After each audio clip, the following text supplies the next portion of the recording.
us to think that the founders had in their mind's eye that we would be putting in front of every single voter and every single policy measure for them to decide, they have no skin in the game whatsoever.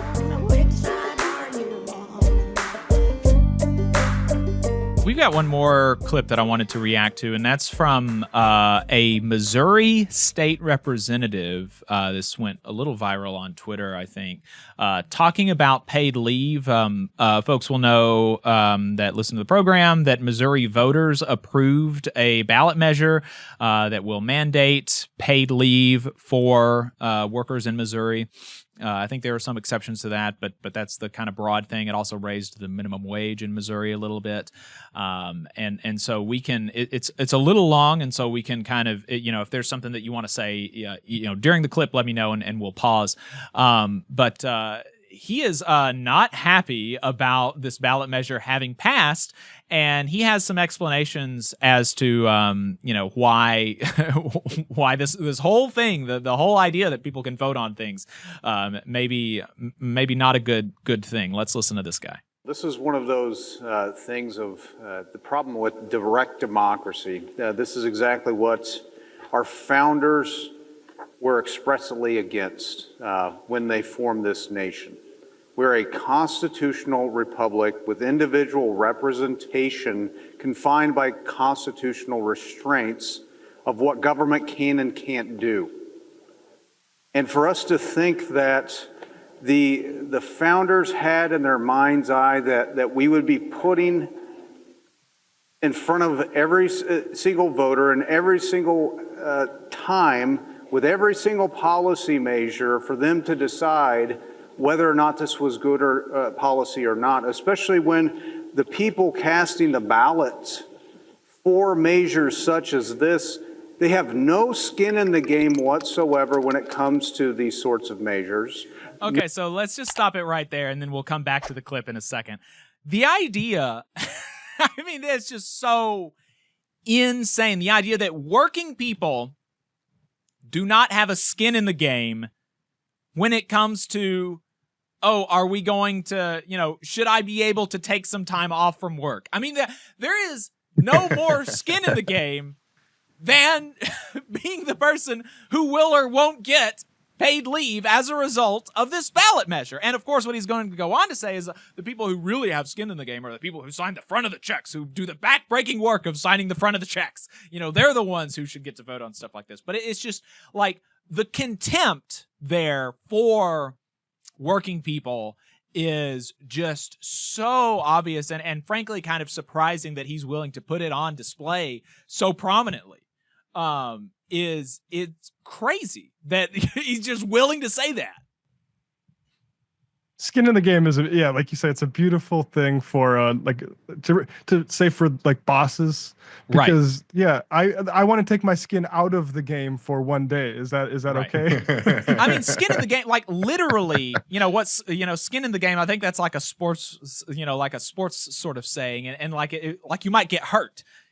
Hey, 5 seconds, just wanted to say that this is only possible because of our donors. If you want to see more of this, then consider donating yourself at tvlr.fm/donate.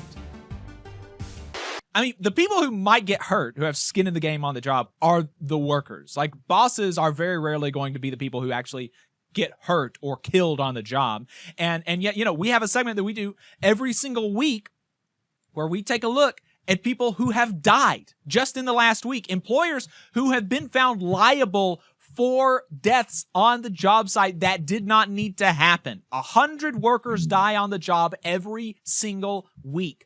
Thousands die of an occupational disease. Most of them do not need to happen. The most prominent occupational death is falls. People who fall from heights.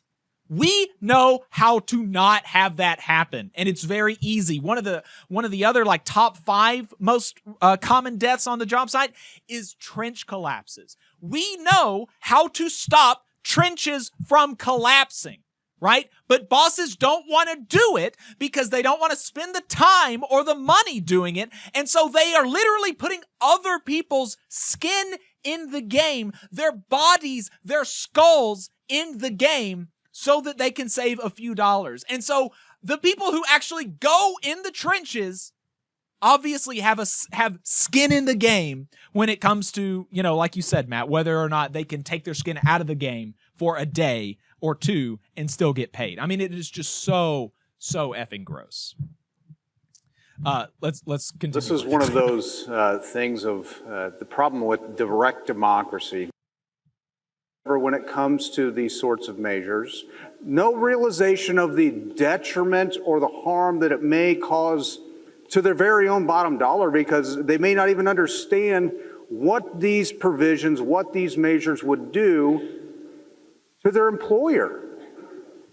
I mean, because at the end of the day, the people, most people casting these votes on these measures, they don't own businesses. They don't understand what's required to meet the bottom line, to keep people employed. We are not a direct democracy, and we got to stop telling our kids that we're a democracy, first and foremost, because we're not a democracy, or we are a Republican form of government. We say the pledge every day. We say to the republic for which it stands, not the democracy for which it stands, and especially not the direct democracy for which it stands. And people can moan and they can groan, but it's the ones that moan and groan are probably not the ones signing the front of the checks that employ the people that are having to bear these costs. I can't help but note that this is the same kind of argument that was used to disenfranchise Americans. And this is why for a very long time in this country, particularly in the parts of the country that three of us live in, only property owner, let alone like black folks weren't allowed to vote, but also you weren't allowed to vote unless you owned property. And it was because these people never understand what raising taxes is going to do.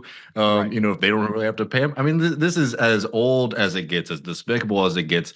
And, ask yourself, where does it end? Where does it end? I mean, it ends in saying, yeah, I don't think the votes matter. I don't think people's votes matter unless they're from a certain class or a certain kind of group. I mean, it's fundamentally against the spirit of this country democracy. Yeah, I genuinely think when you ever push like politicians to go here, though, it's probably a good sign that they're feeling some kind of pressure. Like, actually, we're a republic, not a democracy. Like, I don't know.